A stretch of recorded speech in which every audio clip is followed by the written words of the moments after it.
పరిస్థితి తీసుకొచ్చాడు ఆంధ్ర రాష్ట్రంలో. ఇది ఎన్ని సీట్లలో నెగ్గా ఉన్నది కాదు, ఎక్కడ మనం తగ్గాలో, ఎక్కడ ఎక్కడ పెరగాలో, ఏ రకంగా మనం ఈ స్టేట్ లో ఒక పాపులర్ లీడర్ గా పవన్ కళ్యాణ్ గారు క్రేజ్ ఉన్న లీడర్. యాక్చువల్ గా ఈ భారతదేశంలో అత్యంత క్రేజ్ ఉన్న లీడర్స్ లో ఒక స్థానం సంపాదించిన వ్యక్తి. అది అంతకంటే గొప్పతనం ఏముంటది రవి గారు? ఇవాళ ఆంధ్ర రాష్ట్ర ప్రజలు ఇవాళ గుర్తించవచ్చు. రానున్న రోజుల్లో ఖచ్చితంగా పవన్ కళ్యాణ్ సర్వీస్ ని ఏ ఉద్దేశంతో ఆయన స్వార్థం కోసం ఈ రాజకీయం చేస్తా ఉన్నాడా, ప్రజల కోసం రాజకీయం చేస్తా ఉన్నాడా, మెయిన్ క్వశ్చన్ గా రాబోతా ఉంది రాబోయే రోజుల్లో. దానికి ఇవాళ ఈ రోజు చిరంజీవి గారు ఒక ఊపిరి పోశాడు. అంటే ఆయన నేను సైతం నా తమ్ముడని కాదు, జనసేన పార్టీ ఏదో ప్రజల కోసం పనిచేస్తా ఉందని నమ్మి ఆయన ఈ రోజు వాళ్ళ తమ్ముడికి సహాయం చేసి, ఆయన ద్వారా మా అందరికి సహాయం చేసి, అదే ప్రజలు కూడా ప్రజల యొక్క కష్టాన్ని కూడా ఆయన కూడా భుజాన్ని ఎత్తుకున్నట్టుగా లెక్కగా నేను భావిస్తా ఉన్నాను. చాలా మంచి రోజుగా మేము అనుకుంటున్నాం. ఇవాళ చిరంజీవి గారు వేరే నేను ఎప్పుడు అనుకోలేదు, కానీ ఇవాళ ఓపెన్ గా మాట్లాడిన ఫస్ట్ రోజు కాబట్టి ఐ ఫీల్ వెరీ హ్యాపీ. మా పార్టీ లీడర్స్ కానీ అందరూ కూడా చాలా హ్యాపీగా ఉన్నాం. ఎందుకంటే మేము ఆయన సహాయాన్ని కూడా కోరుతా ఉన్నాం. యాక్చువల్ గా చాలా మంది చిరంజీవి ఫ్యాన్స్ వాళ్ళు న్యూట్రల్ గా ఉన్నారు. కొంతమంది మా బాస్ మాకు చెప్పలేదనో, లేకపోతే వాళ్ళందరూ ఒకటైనా సరే ఎదరికొచ్చి యాక్టివ్ పార్ట్ తీసుకుపోవడం ఏంటంటే కొన్ని సందర్భాలు మేము చూసాం.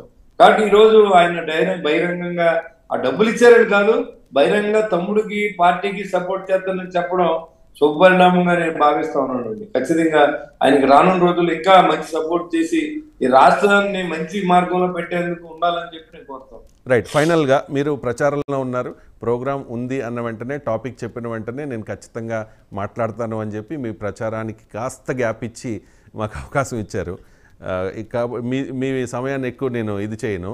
ఫైనల్ క్వశ్చన్, 2009లో ప్రజారాజ్యం పార్టీ కైవసం చేసుకున్న స్థానం పిఠాపురం. అప్పుడు వంగా గీత గెలిచారు అక్కడి నుంచి, అంతే కదా? ఇప్పుడు అక్కడ వాళ్ళ తమ్ముడు పవన్ కళ్యాణ్ పోటీ చేస్తూ ఉన్నారు. అప్పుడు 2009లో ఏ పార్టీ నుంచి అయితే గెలిచారో ఆవిడే ఇప్పుడు పవన్ కళ్యాణ్కి ప్రత్యర్థి. సో పిఠాపురంలో ఒకవేళ చిరంజీవి గారు అడుగు పడితే, ఆయన తమ్ముడు గెలుపు కోసం ప్రచారం చేస్తే ఏ రకంగా ఉండొచ్చు రాజకీయం? దద్దరిల్లిపోద్ది అసలు. ఇవాళ పవన్ కళ్యాణ్ గారు వెళ్తేనే ఆ ప్రాంత ప్రజలంతా ఏమన్నారంటే, పిఠాపురానికి ఒక గుర్తింపు తీసుకొచ్చిన వ్యక్తిగా. పిఠాపురం అనేది ఒక దేవుడు నివసించే స్థలం అండి నా దృష్టిలో. ఎందుకంటే దత్తాత్రేయుడు పుట్టిన నేల అది. దత్తాత్రేయుడు అక్కడే బాల్యాన్ని ఉన్న సందర్భం మీకు తెలుసు. కాకినాడ వాస్తవులు మీరు. యాక్చువల్ గా ఈ పిఠాపురం అనేది ప్రాధాన్యత ఉన్నది. అలాంటి పిఠాపురానికి నిలబడడం ఇంకా ప్రాధాన్యత ఏంటి? పిఠాపురానికి ఎవరు? Pawan Kalyan constituency Pithapuram, Pawan Kalyan constituency Pithapuram. పిఠాపురంలో ఎవరంటే పవన్ కళ్యాణ్ గారు. So very happy. మంచి ప్లేస్ లో మంచి మనుషులు పోటీ చేయడం, ఇంకా అభివృద్ధి చెందడానికి, ఆ ప్రాంతం అంతా అభివృద్ధి చెందడానికి మరింత అవకాశం ఉంటుందని చెప్పి ప్రజలు చెప్తా ఉన్నారు. మీరు 5,000 ఇచ్చినా మేము ఆ డబ్బు తీసుకొని పవన్ కళ్యాణ్ గారికి వేద్దామని చెప్పి ప్రజలు ఉన్నారు అక్కడ. కాబట్టి పిఠాపురం అనేది ఇంకా అది ఆయనకి కంచుకోట లాంటిది.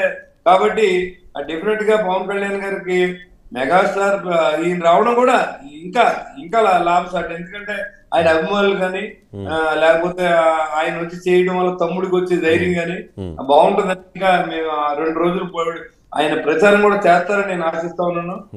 థ్యాంక్ యూ చిరంజీవి గారు. 99 టీవీ ద్వారా మా పార్టీకి మీరు విరాళం ఇచ్చినందుకు కాదు, మీ మాట సహాయానికి ఎప్పుడు మేము కృతజ్ఞతగా మా పార్టీ తరఫున ఉంటామని కూడా నేను తెలియజేస్తాను. రైట్ అండి, థ్యాంక్ యూ అండి, మీ విలువైన సమయాన్ని మాకు కేటాయించినందుకు. ఒక్క నిమిషం సార్, ఒక్క నిమిషం. ఎవరైనా బొలిశెట్టి శ్రీనివాస్ గారితో మాట్లాడతారు? సార్, బొలిశెట్టి శ్రీనివాస్ గారు, అడ్వాన్స్ కంగ్రాచులేషన్స్. 100% మీరు విన్ అవుతారు. నెక్స్ట్ మన గవర్నమెంట్లో మీరు మిమ్మల్ని మంత్రిగా చూడాలని మేము గల్ఫ్ దేశాల నుంచి మేము ప్రగాఢంగా నమ్ముతున్నాం. మేము ఒక 2 రోజులు ఒక 2-3 ఊర్లలో మేము డోర్ టు డోర్ క్యాంపెయిన్ చేస్తాం సార్. మీ సెగ్మెంట్కి వస్తాం. మిమ్మల్ని కలిసి కాకపోయినా మా డ్యూటీ మేము చేస్తాం సార్. మీలాంటి డైనమిక్ లీడరు, నిజాయితీ పరులు ఉండడం జనసేన స్ట్రెంత్. కాబట్టి మీరు తప్పకుండా గెలవాలి. మీ వాయిస్ అసెంబ్లీలో వినాలని మేము గట్టిగా నమ్ముతున్నాం sir. Thank you sir. Definite గా తప్పకుండా మీ ఆశయం నెరవేరాలి. భగవంతుడు ఆశిస్తుతో నెగ్గాలి. సామాన్యుడి గొంతుని అసెంబ్లీలో వినిపించేలాగా నిజాయితీ అన్న పరిపాలన ఏంటో చూపించాలన్నది నా ఆలోచన. ఎంతవరకు సక్సెస్ అవుతుందో దేవుడి దయ. నాకు చాలా కోరికలు ఉన్నాయండి, ప్రజలకు ఏదో చేయాలని నేను తపన పడుతున్నాను. యాక్చువల్గా ఈ పదవి అనేది నేను ఎప్పుడు నాకు పదవికి మనం అలంకారంగా ఉండాలి, కానీ ఆ పదవి మనకు అలంకారంగా ఉండకూడదని ఆలోచించే వ్యక్తి.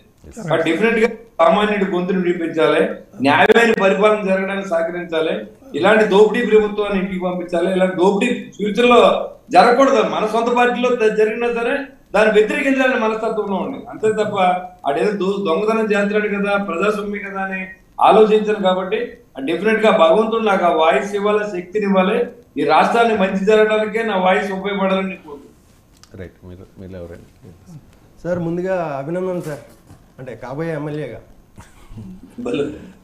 ఏదైనా మీ శ్రీనివాస్ గా ఎప్పుడు మా రవి గారికి కానీ డబల్9 టీవీకి కానీ నా మిత్రులందరికీ శ్రీనివాస్ అనేది కరెక్ట్. ఎమ్మెల్యే అనేది నా జీవితం కాదు కాబట్టి నా పేరు శ్రీనివాస్ గానే ఉండిపోని ఉండే. ఎప్పుడు మీ స్నేహితుడిగా ఉంటాను. 5 సంవత్సరాల పదవి వచ్చినప్పుడు ఆ పదవిని వాడడం అంతవరకు తర్వాత కూడా శ్రీనివాస్ గారిని మిగులుతాను, దాంట్లో అనుమానం లేదు. పదవి అనేది అలంకారంగా మనకు అనుకోవట్లేదు. నేను ఆ పదవి రావాలి, ప్రజలకు చెయ్యాలి, అంతే నా కోరిక. ఆ కోరిక నెరవేరితే చాలు, అంతకంటే నాకేం అవసరం లేదు. ఒక మార్పు తీసుకురావాలి. ఈ రాజకీయాలు ఎలా ఉన్నాయంటే, రాజకీయాల్లోకి వచ్చాం, ఎంత సంపాదించాం, ఎంత దండుకున్నాం అనే రీతిలో రాజకీయాలు ఆంధ్ర రాష్ట్రంలో ఉన్నాయి. ఆంధ్ర రాష్ట్రంలో కాదు, చాలా రాష్ట్రాల్లో ఉన్నాయి. ఇలాంటి దానికి ఎక్కడో చోట ఆ భగవంతుడు అవకాశం ఇస్తే దాన్ని ఖచ్చితంగా ఎదురు తిరిగేలాగా నాకు ఆ శక్తిని ఇవ్వాలని కోరుకుంటున్నాను. ఎవడైతే అన్యాయంగా ఈ డబ్బు ఈ ప్రజల డబ్బులు లూటీ చేస్తున్న వ్యక్తుల్ని అందరినీ కూడా మనం నిలబెట్టే శక్తి ఇవ్వాలని కోరుకుంటున్నాం. రాఘవేంద్ర ప్రసాద్ గారు. నమస్కారం అండి, శ్రీనివాస్ గారు. నేను నిజాంపేట మున్సిపల్ కార్పొరేషన్ నుంచి మాట్లాడుతున్నానండి. మేము ఎప్పుడు వనభోజనాలకి కేకేస్తున్నా మీరు ముందు ఉండి మా కార్యక్రమాన్ని దిగ్విజయం చేసేవారని మీరు. అలాగే ఈ వచ్చే ఎన్నికల్లో మీరు అత్యధిక మెజార్టీతో గెలుపొందాలని ఆ వెంకటేశ్వర స్వామిని మనస్ఫూర్తిగా కోరుకుంటూ మీకు మరొకసారి ఉగాది శుభాకాంక్షలు తెలియజేసుకుంటున్నాం sir. Thank you very much sir. Thank you very much మీ అందరికీ. Thank you very much. నమస్కారం సార్ శ్రీనివాస్ గారు. నమస్కారం సార్. మిమ్మల్ని పవన్ కళ్యాణ్ గారితో పాటు అసెంబ్లీలో చూడాలని కోరుకుంటున్నాను sir. Thank you sir. Thank you very much. మీ అందరూ ఆశీస్సులతో ఆ భగవంతుడు నన్ను అసెంబ్లీ పంపిస్తాడని నేను కూడా అనుకుంటున్నాను. అంత కష్టపడతా ఉన్నాను. అందుకే నేను లేకపోతే యాక్చువల్ గా ఈ రోజు మీ అందరితో కొంత టాపిక్ షేర్ చేసుకోవాలి. నాకు ఇదంతా ఈ బయట ఇవాళ రంజాన్ ఆఖరి రోజు జరుగుతున్నాయి, 2-3 మసీదులు అటెండ్ అవ్వాలి, ఆ టైం అవుతుంది. ఇంకా నేను రవి గారితో అదే